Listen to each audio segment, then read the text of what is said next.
Thank you so much. Before I get started, I just wanted to say thank you so much to all of you. 2 years ago, if someone were to say that you would be here at CMX and I would have built a community, I would have said there is no way. And the only reason why is because of the community at CMX. I found so many amazing community people here. And I interviewed like 40 people from CMX, and I said, how did you build your community? What did you do?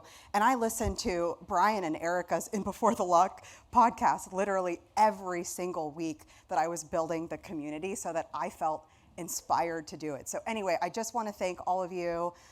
Is there anyone here that hasn't built a community before? Because this is actually okay, so there's one person. I'll probably blow through some of the slides, and then if you want to have like a one-on-one chat later, I can tell you all about like the intricacies of how I built the community. But I thought I could just kind of go through some of the slides, share my experience of how I built the community with the help of all of you, and then maybe we can just like move to a Q&A and like keep it cash. All right, so. Yeah, so just, when you build a community, you think about, what is it that you're going to need, just a framework. Everybody has to start with a framework. And then also, of course, deep dive into each of like the different components of that framework. And then we'll have some time to chat. So yeah, I did a thing. I didn't believe that it was possible, but I spent like 70 to 80 hours a week for 3 months, just about 3 months to build this community. I joined my company Gong in April of 2021 and launched the community to the public in July of 2021.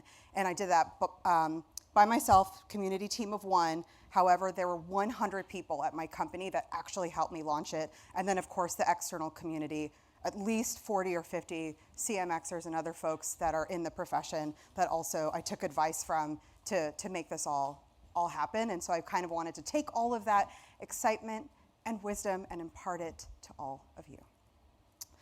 So just some fun community stats. 36% of all of our accounts at Gong are in the community.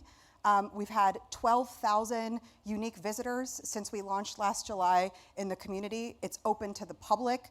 There is a section that is just for customers only, and we have around 3,000 people in that area, but we've got 12,000 people coming, so that's a pretty exciting number. We also use a tool called Meetsy, which is really great, a great tool that connects folks one-on-one to each other. We've had 800 meetings since we started the community through that. That was really awesome. I interviewed a whole bunch of people and I asked them, what is it that you want to see? If we're going to build this community thing, we want to purpose build it for you. And they had said, I want to meet people like me. I want to meet them in my own time. And so we found that Meetsy was a really good solution for us. Yeah, we've had 3,000 in the first year. And it took 72 days from the time that they handed me the keys to Inside It as our platform up until we launched, 72 days. And it took 100 people at the company, 100 Gongsters, engineers, salespeople, marketing people, a ton of people in customer success. So just really grateful for all of those folks for really getting behind and standing behind the community in the mission of that. So just a little bit about Gong. Wow, this is like a really fun, busy slide, but basically Gong is a revenue intelligence platform. It takes all of your customer interactions and your prospect interactions and it feeds it into Gong and it helps you sell better, it helps you coach better, and it's just a really great, it's a really wonderful tool to help you just even for messaging and positioning and a variety of other use cases as well. So if you're interested in Gong, let me know. Happy to chat all day long. I was actually a Gong customer before I joined Gong as their community manager. So this is me, just a little bit about me. I'm a director of community at Gong. I live in Mountain View, which is just 2 Caltrain stops over from here. So I took the train here this morning, which was quite pleasant and wonderful. In high school, I won first place in a Morse code competition. Can't do Morse code now, but I was in a very competitive Girl Scout troop. So yeah, it was a really crazy troop. Like, what was it, Troop Beverly Hills? Like the opposite of that, like the antagonist in that movie. I mean, it was completely nuts.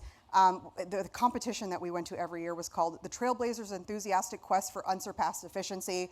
And all of these like young girls would get together and compete every year on knot tying, one-handed tent pitching, and map and compass, all the things. So actually that was probably one of my very first opportunities really being part of a community, and a community of very strong women. And I started at Gong in April. So why build a community, you ask? Well, you already know, that's why you're all here, you've already done it. But what I always tell people is that there's two main reasons.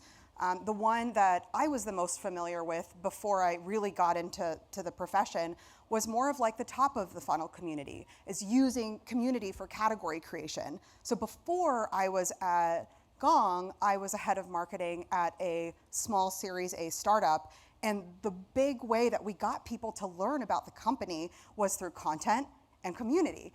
And so that ended up being like a really big part of my function as a marketing leader.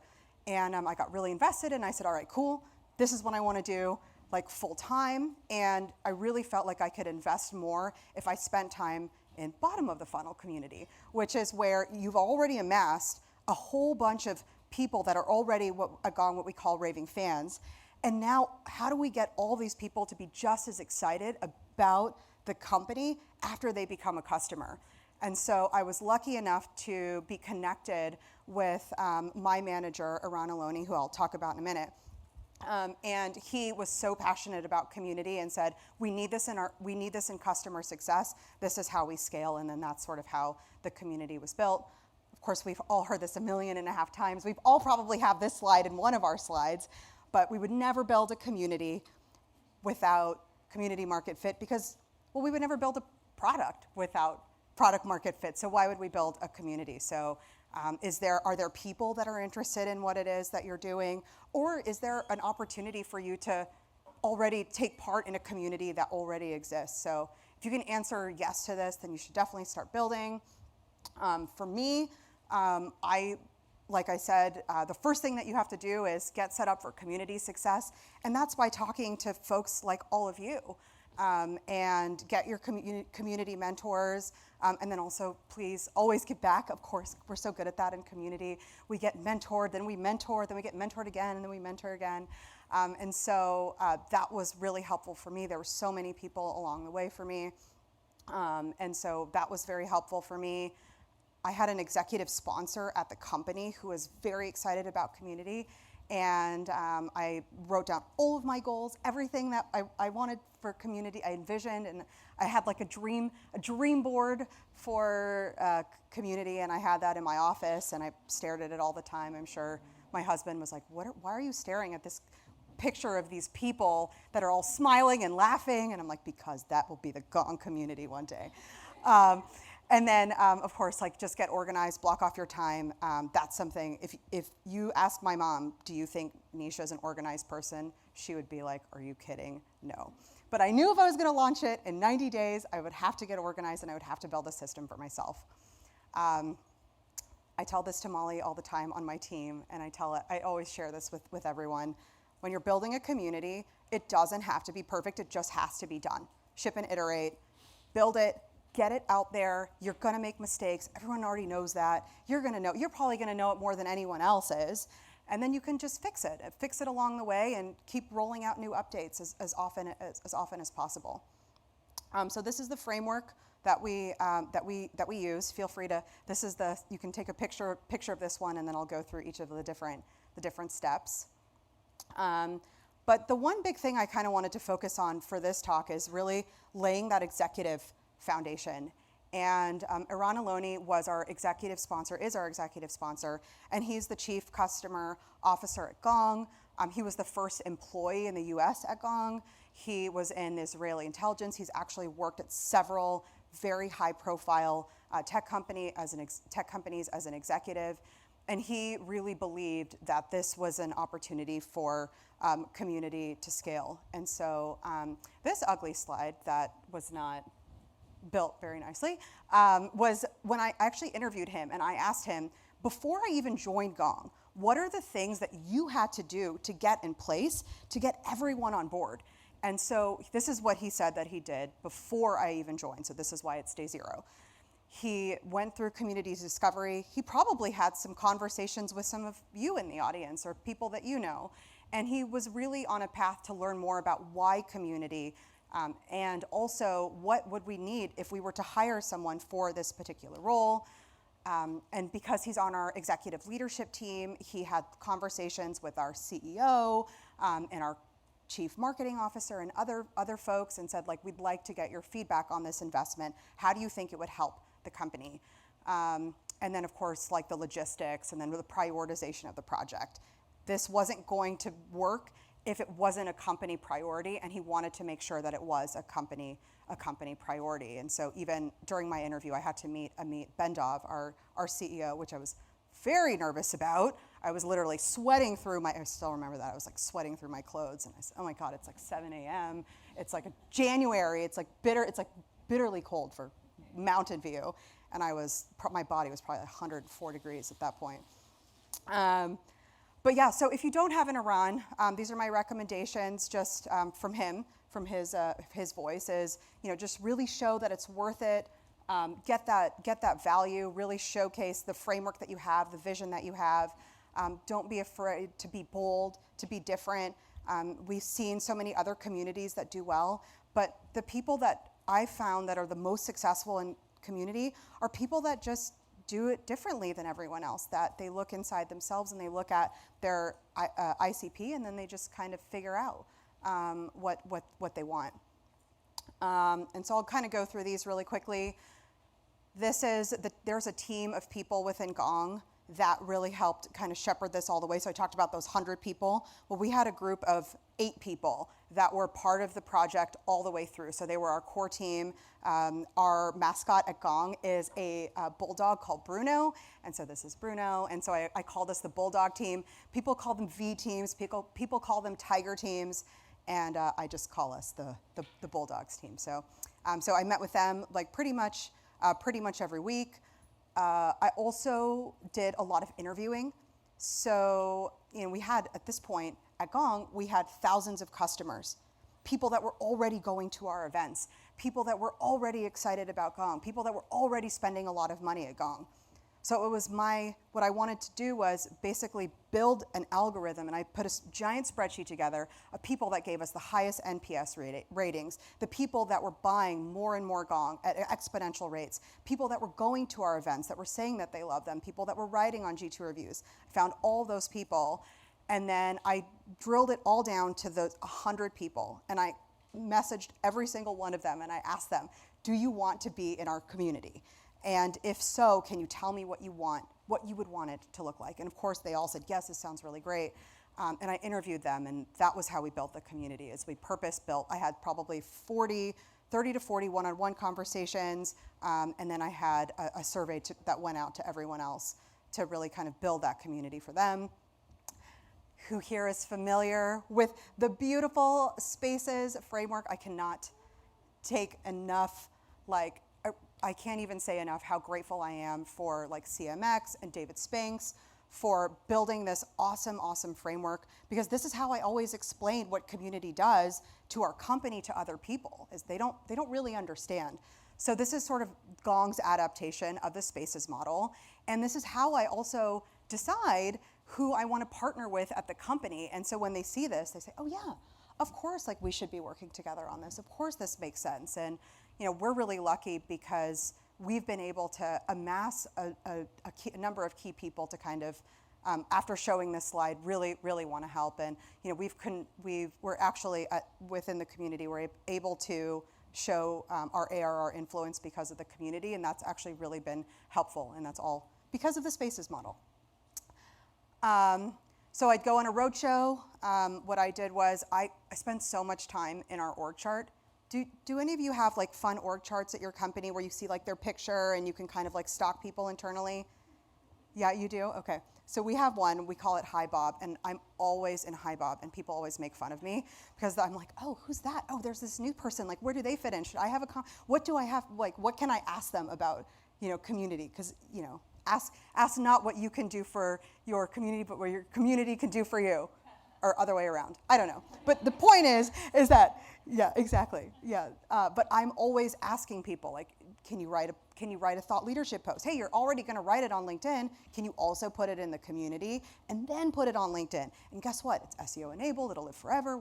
All those types of things. So anyway, went on a roadshow, showed everyone spaces, talked to them what we were planning on building, got on all of our executives' calendars. Always ask for just a 15-minute conversation. This is how I used to get sales calls too, by the way, is I would say, just need 10 minutes of your time, just need 15 minutes. When people ask for more than that, they typically don't get it, so I do that, and it worked out really well. And then you all here are excellent product managers, or project managers, so you know you've got to plan the work, then work the plan. And this is my detailed plan, so if you want to take a picture of another slide, this would probably be it. I literally pulled this from my Gong interview, and I said, this is my plan. This is how I want to launch the Gong community, and this is the framework that I used. And then I want to just go back because, Brian, did you notice your name on this slide? Yeah, and I said, if you need help getting started, I think it's so important to listen to this podcast because I kid you not, it was my therapy for 3 months. I just said, oh my God, I'm gonna have a meeting with our chief marketing officer, and I wonder what he's gonna say. And so I would just listen to the podcast on marketing and having that conversation. So, and this, in Before the Lock/Tools is a really great place to also get started. You'll love this if you're not. Did you write it down? You're already good. Okay, great. Good to see it. And then, of course, be insanely organized. I split up my day. I spent half my day meeting people within the company, outside of the company, and then the other half just getting it done. I use a system called Pomodoro. People around me in the office think it's annoying because it's literally a timer for 25 minutes. I made it 45 minutes, and it goes off once you're done with your 45 minutes, and then you can go do something else for 5 minutes, and then you go back to work. So it's the way that I kind of get organized. And then I launched the community. And there's a couple different schools of thought on how launch works.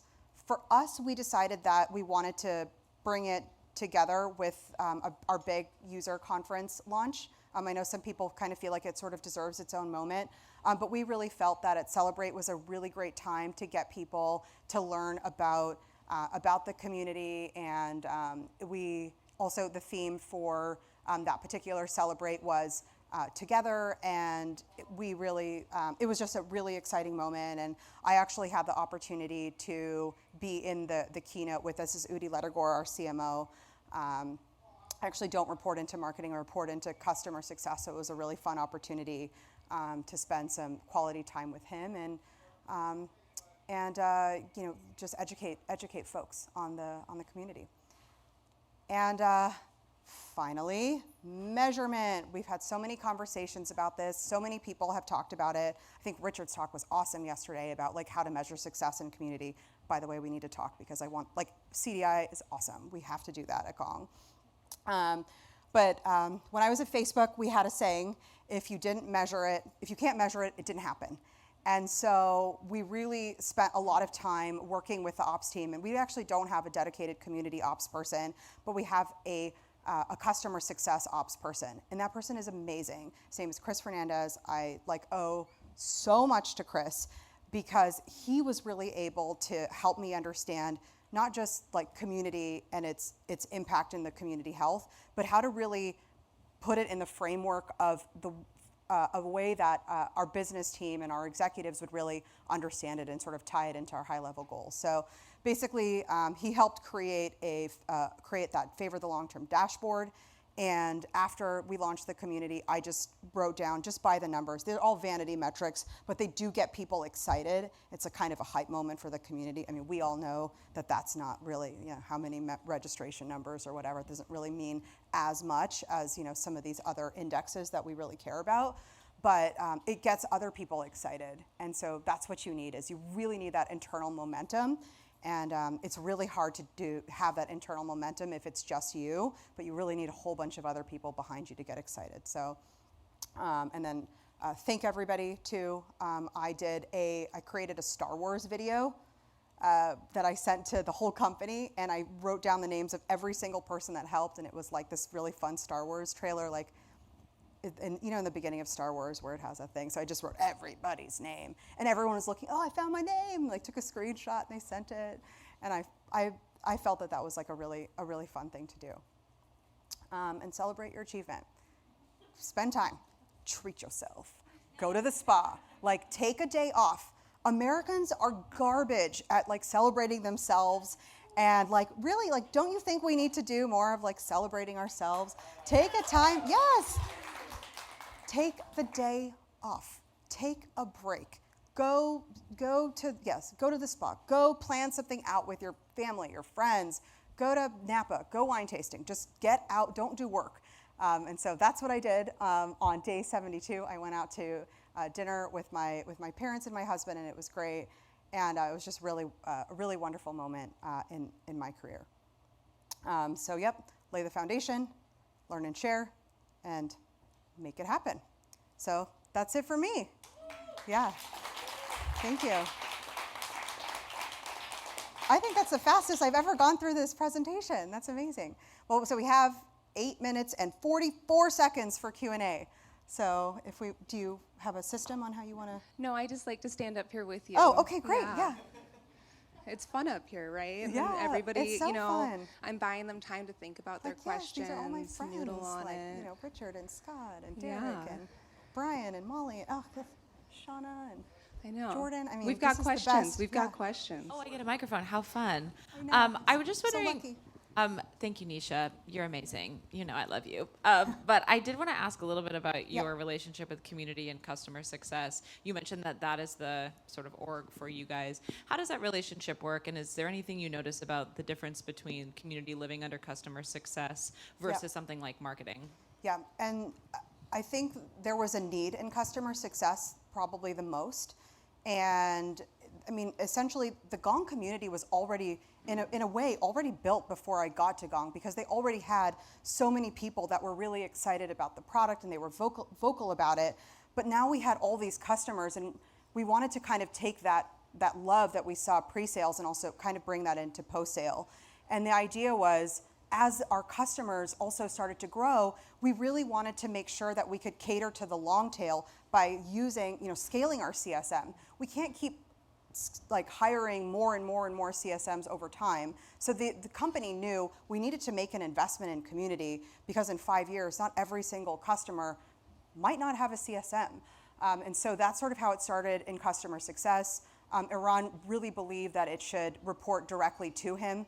So I'm on our success senior leadership team, which is also wonderful, because I really get the understanding of how we are, the NDR impact. I get to work directly with our implementation team, our professional services team, our support team. So being on that leadership team is also really wonderful. But he also understands, because of the Spaces model, that we really have to have strong collaborations with the marketing team, the product team as well. So I have regular conversations with Elon Reshef, our chief product officer, and also Udi Lettergor, our chief marketing officer, and then all of their folks on their leadership team as well. They're all really behind community. So did that answer your question? Yeah, okay. Hey, Nisha, fantastic. Thank you. Appreciate that.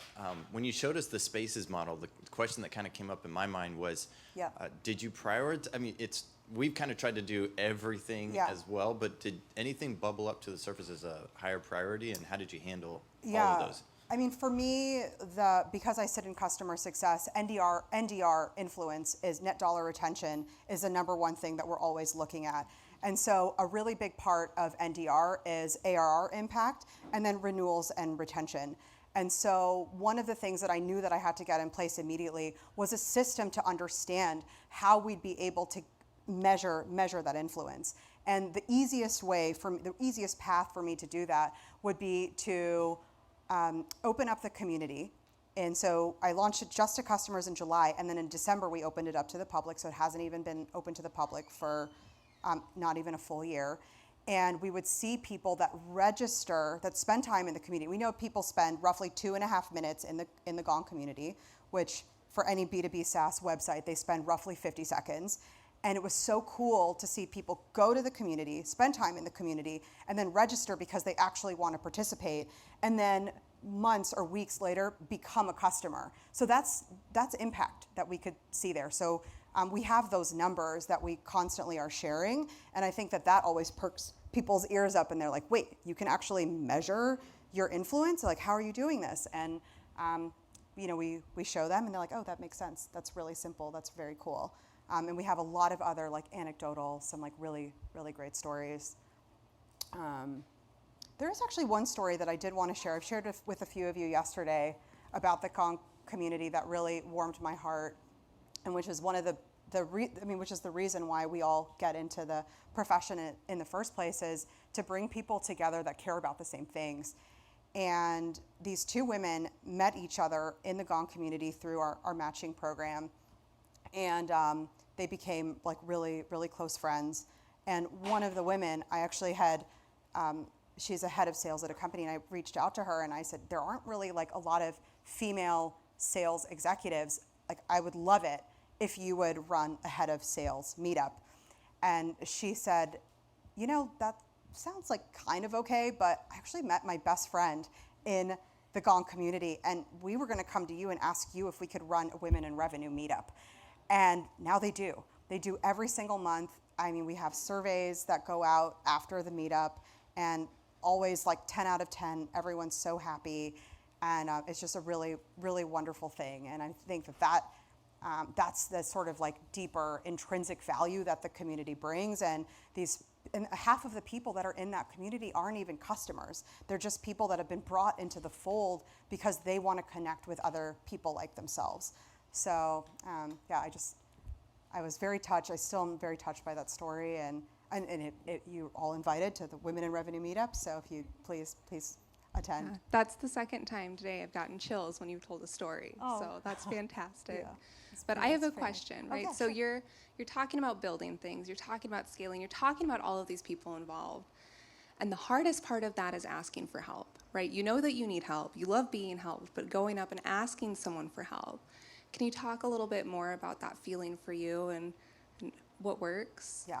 Well, no shame in asking for help. I always do, because I know it's not about me. It's about something bigger than myself. It's about this bigger vision.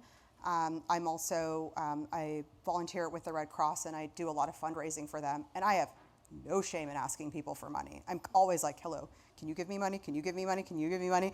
And it's not for me. It's because it's for something bigger. It's when the disaster strikes, when bad things happen, there are earthquakes, and we use that money for the greater good. And that's how I feel about community. And when you share that passion, when people can tell that this comes from like a genuine, authentic place, then they want to help you. So, and then of course that makes me really happy, because I know that they're going to come back to me and ask me for a favor, and I can't wait for everyone to start calling in those favors, and community to become so big that it's actually going to help them in whatever it is that they're trying to do. So that's fantastic. You can always take me to the spa with you as a favor too. Let's go. Let's go to the spa. Who doesn't like a good date girls trip to the spa? Exactly. So, well, Nisha, that was. Oh, we've got one more. Yeah. Can I ask minute? one question? So you've shared a lot of things that have worked really well, and you've clearly done an incredible job. I'm always curious in these journeys, was there anything that didn't work? Because I feel we always learn a lot from what didn't work, and people don't always share that on 100%. stage. And I kind of want to put you on the spot so you can of course. share that. Every time that I wanted to do something because I thought it would be the best for the company, like that story that I was telling you, is I asked this woman, do you want to run a head of sales meetup? Well, Gong, their primary buyer persona is salespeople, head of sales. Like, of course we would want a community of people and heads of sales. But because it came from that place, it never really went anywhere. So our CEO always tells us, follow the music. And so the music said, do what your community members want, and they will be happy. Happy people want to do happy things for other people, and that all just kind of comes, sort of full circle. So I think really is, think about the community in terms of, the people that are in the community and what they actually want. And it is really hard, because you are getting pressure from like business pressure, and we need to do this, and we need to make this kind of money, and we're doing this product launch. And But I think that, really staying true to that is really important. But yeah, that was a big one. I wanted to do that. I wanted to be selfish and like, yeah, we're gonna have this great head of sales community, and I mean, maybe it'll happen, but I want it to happen organically.